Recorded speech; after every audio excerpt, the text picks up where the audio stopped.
Ada yang mencoba dengan penampilannya. Dia coba dengan penampilannya. Ada yang dengan uangnya. Dia gelontorkan uang dalam jumlah besar. Ada yang dengan kekuatan fisiknya atau senjatanya. Bahkan ada yang menggunakan cara-cara yang tidak terpuji. Hanya demi mendapatkan wibawa. Karena memang kewibawaan itu penting. Bagi siapapun. Pemimpin tanpa wibawa, apa jadinya?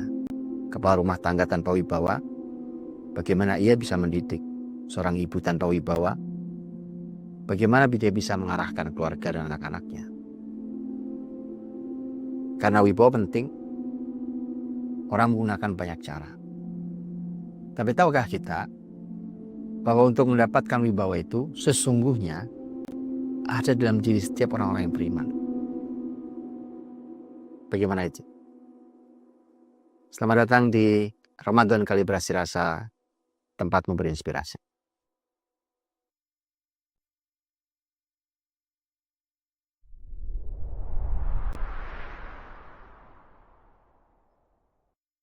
Wibawa memang sangat diperlukan oleh siapapun. Tanpa wibawa, banyak yang tidak berjalan dengan baik. Wibawa sangat diperlukan, tapi dia tidak bisa direkayasa.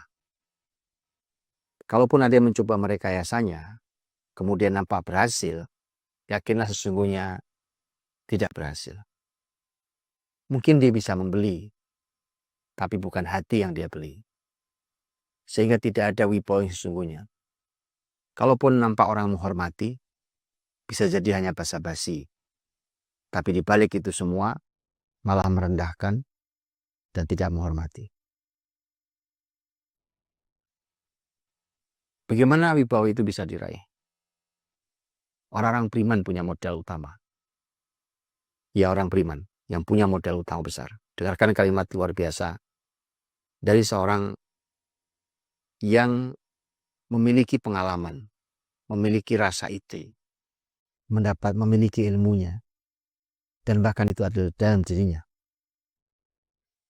Seorang tokoh yang hadir di kalangan para sahabat Nabi SAW, dia adalah seorang tabi'in, yaitu yang bernama Ubaid ibnu Umair rahimahullah ta'ala. Ubaid ibnu Umair rahimahullah ta'ala disebutkan sebagai orang yang pertama kali membuat majelis yang isinya adalah nasihat. Beliau biasa memegang tongkat sambil memberikan nasihat dengan kemampuan balaghah, ilmu bahasa yang sangat baik dan indah. Maka beliau menyampaikan, tapi yang beliau sampaikan dari hati, bukan rekayasa. Kemudian dia sangat sering dan tidak jarang beliau menggunakan tongkatnya itu, yang dia pegang itu, dan bahkan air mata yang bercucuran itu kemudian membasahi tongkatnya. Ubaid bin Umair membuat majelis itu, bahkan di antara yang hadir adalah sahabat mulia Abdullah bin Umar radhiyallahu anhu. Ada kalimat bagus sekali dari Ubaid bin Umair rahimahullah. Beliau mengatakan kalimat singkat, tetapi kalimat ini sangat berharga. Beliau mengatakan al-imanu hayub.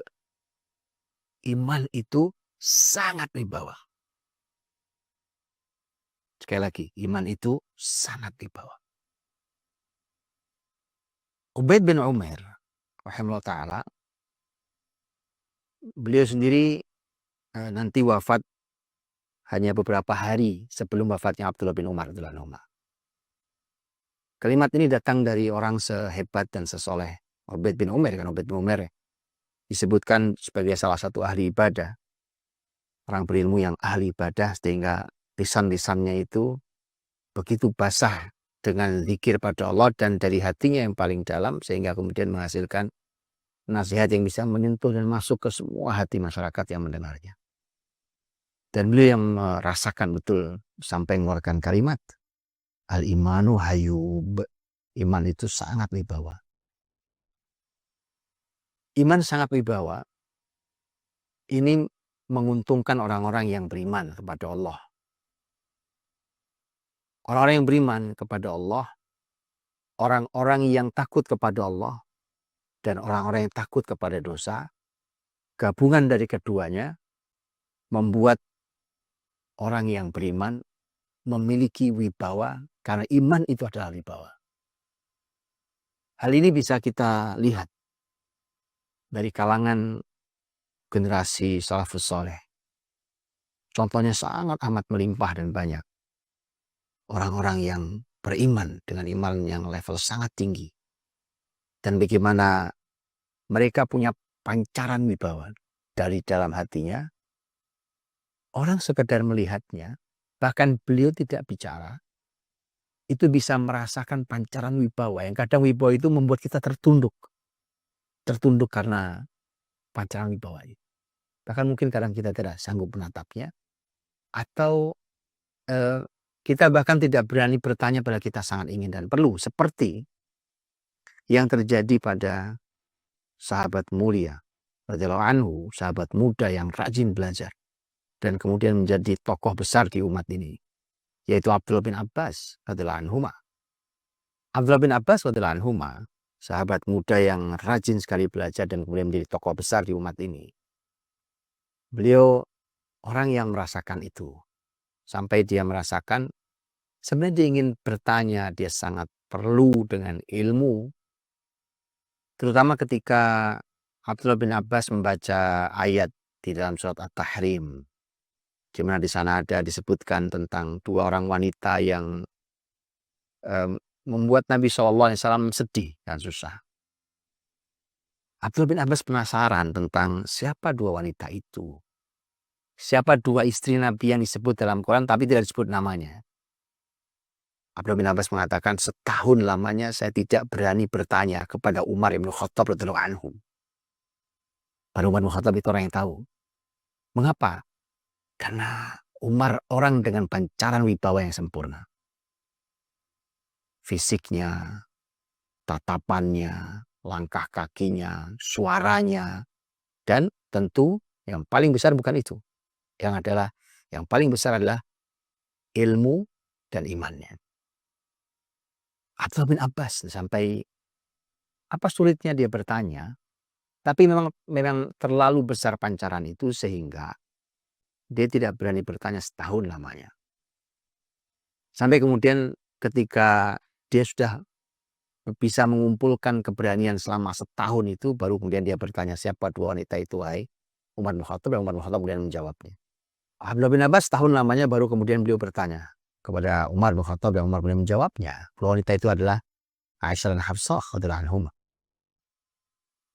Kisah tentang kewibawaan para ulama besar, para orang-orang yang memiliki pancaran iman yang kuat, sebagai sebuah pembuktian bahwa al-imanu hayyub, iman itu sangat berwibawa.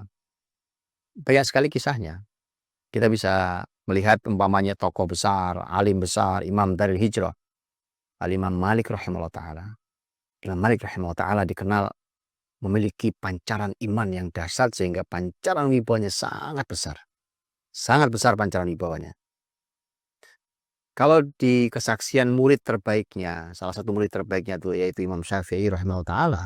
Imam Syafi'i mengatakan, kami kalau duduk di majelis Imam Malik, kami bahkan saya kata Imam Syafi'i, saya tidak berani membuka kertas, pelan-pelan dibukanya.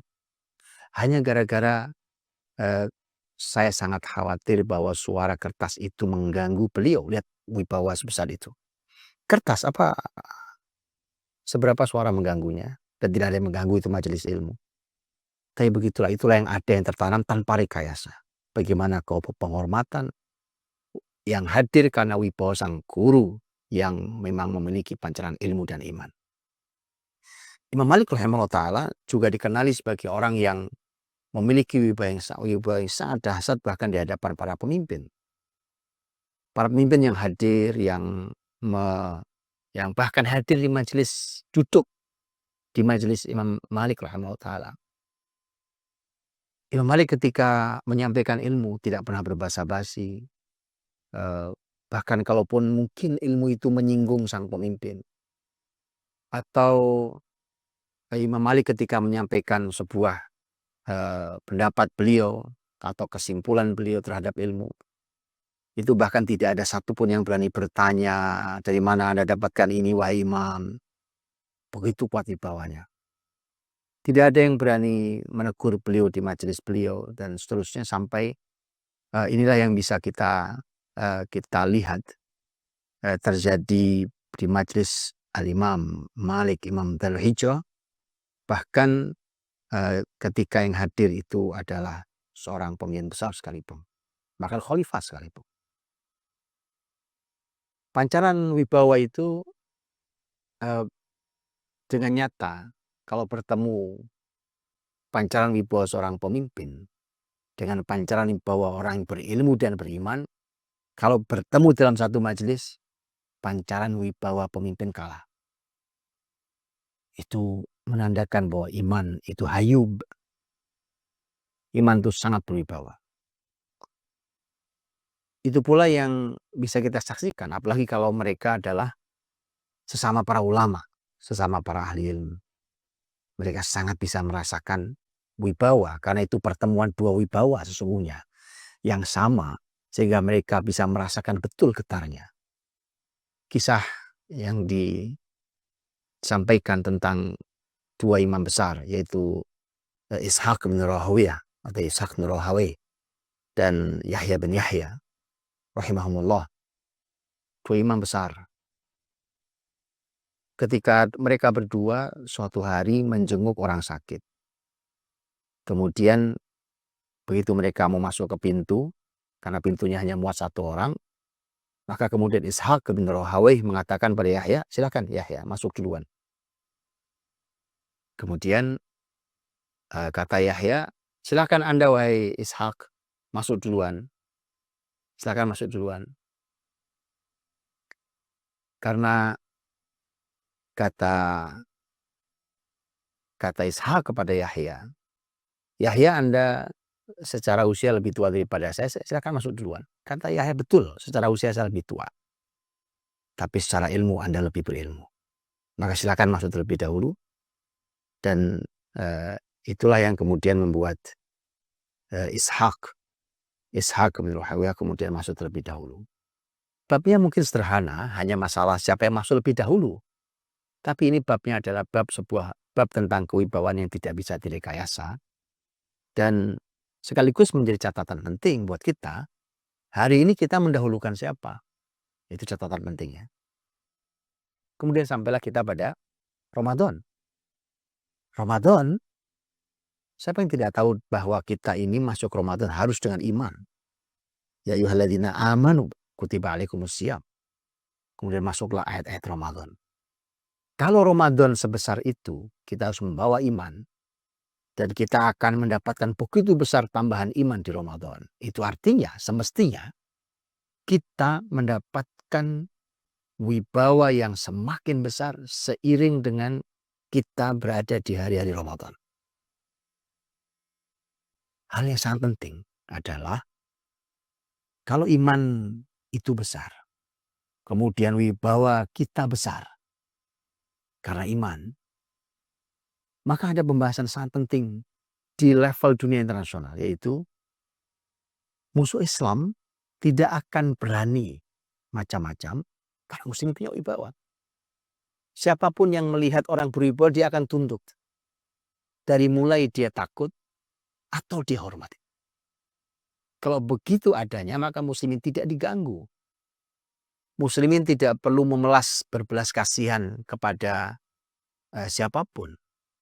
Dan tidak ada yang berani menzalimi muslimin. Dan dengan itu maka kedamaian di muka bumi akan terjadi.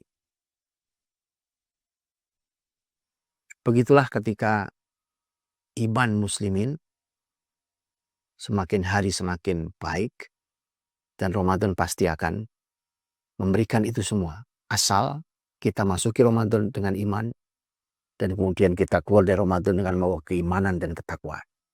Maka mestinya muslimin berhasil meningkatkan kewibawaan mereka yang membuat musuh mereka menjadi segan, takut, dan bahkan hormat.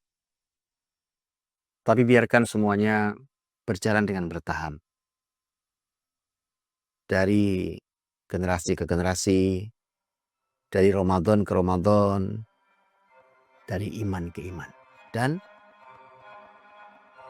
dari musuh yang semakin takut karena wibawa muslimin, menuju musuh yang memiliki hormat kepada muslimin.